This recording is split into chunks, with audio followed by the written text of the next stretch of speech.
Alas Roban, sebuah nama hutan yang konon angker di tanah Jawa.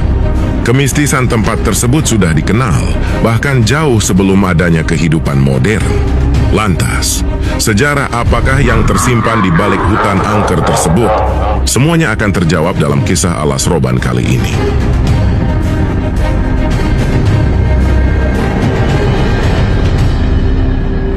Sebagai wilayah kepulauan yang mistis, tanah Jawa memang memiliki beberapa tempat paling angker. Salah satunya adalah Alas Roban, yang dominan berada di wilayah Kabupaten Batang, Jawa Tengah. Luasnya hutan tersebut terbelah oleh jalur kendaraan yang menghubungkan Batang dan Semarang. Tanjakan curam, kelokan tajam, dan padatnya kendaraan membuat berita kecelakaan sering terdengar di jalan tersebut. Walhasil, orang-orang kerap menyebut Alas Roban sebagai jalur tengkorak. Jauh sebelum adanya jalan serta serangkaian insiden tersebut, Alas Roban masihlah sebuah tempat yang asri. Pepohonan yang menjulang tinggi kerap ditemukan di sana.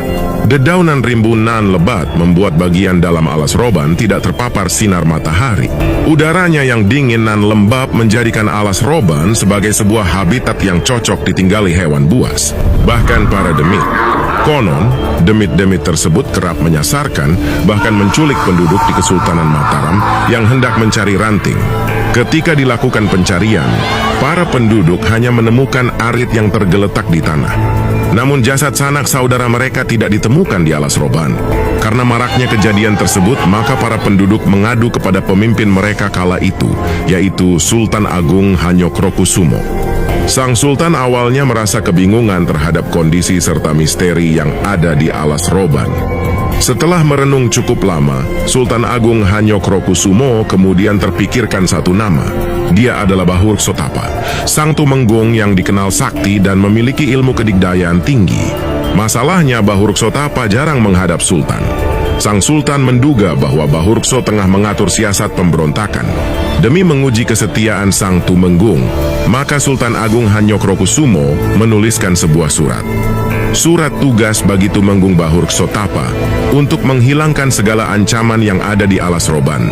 Dengan demikian berangkatlah pasukan utusan Sultan untuk mengantarkan surat itu kepada Tumenggung Bahurksotapa. Sang utusan Sultan akhirnya tiba di kediaman Tumenggung Bahurkso. Ketika saling bertemu, sang Tumenggung jelas tidak dapat menyembunyikan ekspresi kepanikannya. Tumenggung Bahurkso merasa khawatir kalau dia pernah melakukan kesalahan terhadap kesultanan. Namun, pikiran Bahurkso kembali tenang ketika utusan Sultan itu menyampaikan maksud kedatangannya. Selamat datang di Katumenggungan Bahurkso, wahai para utusan Sultan. Jika berkenan, ada apa gerangan Andika datang kemari? Bagaimana keadaan Sinuwun Sultan Agung Hanyokrokusumo? Apakah beliau dikaruniai kesehatan yang baik? Sultan Agung Hanyokrokusumo dalam keadaan baik dan sehat, Tumenggung. Sang Sultan penasaran, ada apakah gerangan Tumenggung Bahurkso tidak pernah sowan kepada beliau? Punten dalam sewu kisanak. Hamba belum dapat hadir karena kerap bertapa untuk mempertebal ilmu kebatinan. Ketika tapa itu selesai, tentu hamba akan sowan kepada Sultan Agung Hanyokrokusumo. Maafkan kelancangan hamba. Kendati tidak hadir, hamba selalu mengirimkan upeti. Apakah upeti yang hamba kirimkan masih terdapat kekurangan? Punten dalam sewu, Tumenggung. Maaf jika kedatangan kami membuatmu dan penduduk menjadi panik. Sesungguhnya kami kemari untuk mengirimkan surat tugas dari Sang Sultan. Sultan Agung Hanyokrokusumo meminta Tumenggung untuk membabat ancaman di Alas Roban sendirian.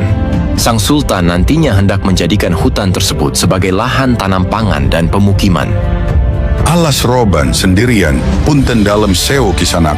Hamba memanglah memiliki ilmu kebatinan. Namun hamba juga seorang manusia yang tidak luput dari salah dan juga naas.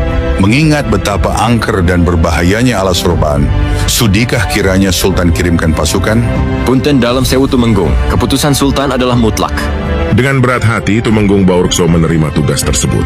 Lantas bagaimanakah nasib Tumenggung Bahurkso ketika berada di Alas Roban? Sebelum lanjut, jangan lupa tekan tombol like dan subscribe-nya. Setelah menerima titah Sultan Agung Hanyokrokusumo, semalaman Tumenggung Bahurkso tidak bisa tidur. Di sepertiga malam, sang Tumenggung kemudian bermunajat kepada Yang Maha Kuasa. Setelah melaksanakan hal tersebut, pikiran dan batin Tumenggung Bahurkso akhirnya merasa tenang. Keesokan paginya, Tumenggung Bahurkso berangkat menuju Alas Roban. Di sepanjang jalan, diam-diam Tumenggung Bahurkso diikuti seseorang. Namun sang Tumenggung membiarkan orang tersebut selama tidak mengancam keselamatannya. Beliau kemudian masuk sampai ke bagian dalam Alas Roban.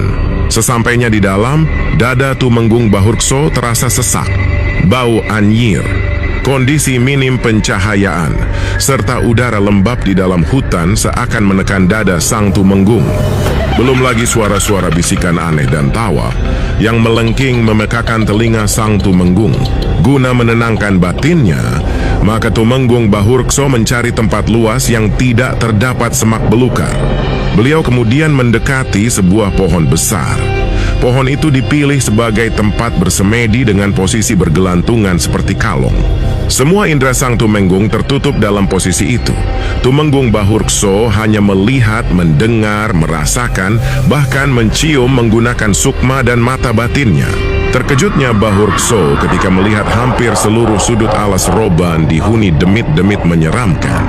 Tiba-tiba, sukma Tumenggung Bahurkso seperti ditarik kembali ke dalam raganya. Ketika sadar, sang Tumenggung sudah terjatuh ke tanah dan muntah darah. Samar-samar, dia melihat seorang pemuda berdiri di dekatnya. Lantas, siapakah sosok pemuda tersebut?